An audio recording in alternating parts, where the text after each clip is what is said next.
At ayan mga ka-crypto, pag-uusapan naman po natin dito ang isang malaking kaganapan kung saan sa XRP ay nabanggit po sa isang mataas na antas ng pag-uusap na kinasasangkutan ni US Vice President J.D. Vance.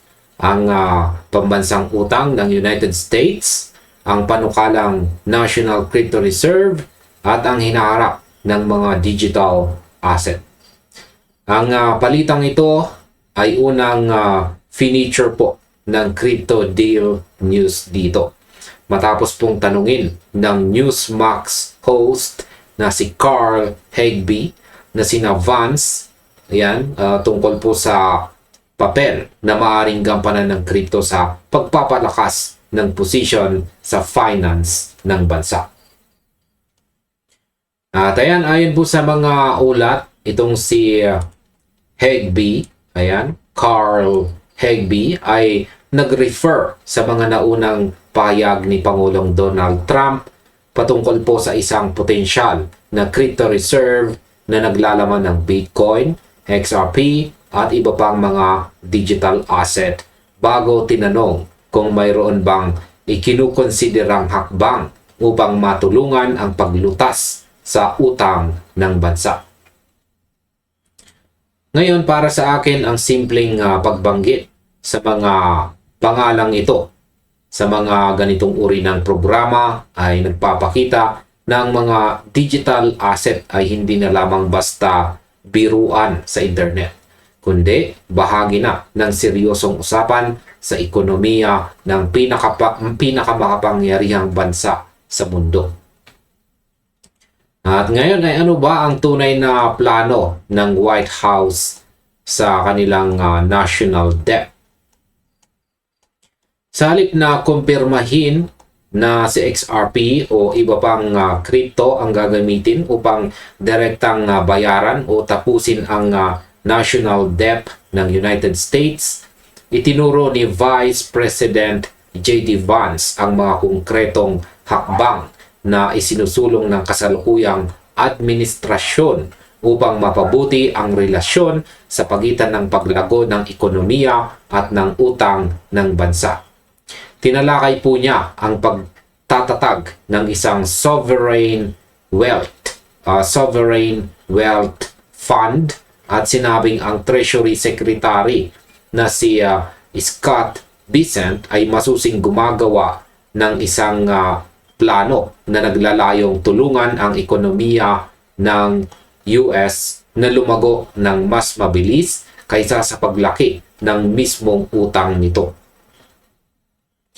Inamin po ni Vance na nananatiling mataas ang utang ng bansa, ngunit iginiit po niya na naniniwala ang administrasyon na sila ay nakakagawa ng patuloy na pag-usad. At ayan, sa aking opinyon, ang strategying ito ay nagpapakita ng gobyerno ay nakatutok po sa macroeconomic growth sa halip na umasa sa mga madaliang solusyon. Pinatikos din niya ang mataas na gastusin sa pagbabayad ng interes sa utang at sinabing inabutan nila ang sitwasyon kung saan ang utang ay mas mabilis lumago kaysa sa gross domestic product o GDP ng bansa. Yan, bakit naman po itinuturing na napakahalaga ni J.D. Vance ang Clarity Act? Ang usapin ay mabilis po na lumipat sa regulasyon ng kripto ng tanungin ni Hagby si Vance kung kailan maaring umusad at maaprubahan sa Senado ang Clarity Act na pinaniniwala ang magbibigay po ng malaking pagkakataon sa mga investors oras na maging ganap na batas ito. Sinabi po ni Vance na noong una ay inasahan niyang maipapasa ang panukala bago pa man magsimula ang recess ng August. Ngunit ipinaliwanag niya na may ilang mga senador mula sa Partidong Republicans ang nananatiling tumutol, habang ang ilang mga Democratic naman ay nagiging dahilan ng pagkaantala nito. Binigyang diin niya na binigyang diin po niya na kailangang makipagtulungan ang administrasyon sa mga mambabatas mula sa magkabilang partido upang makakuha ng sapat na boto para sa pinal na pagpasa nito. Inilarawan po ni Vance ang Clarity Act bilang isang napakahalagang piraso ng legislation at sinabing araw-araw itong pinagtutuunan ng pansin ng administrasyon.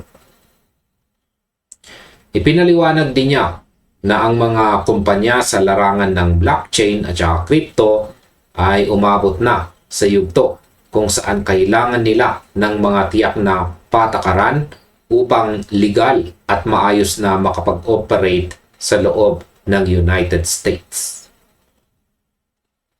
At ayan, ano nga ba ang epekto ng mga pahayag na ito para sa atin bilang mga XRP holders?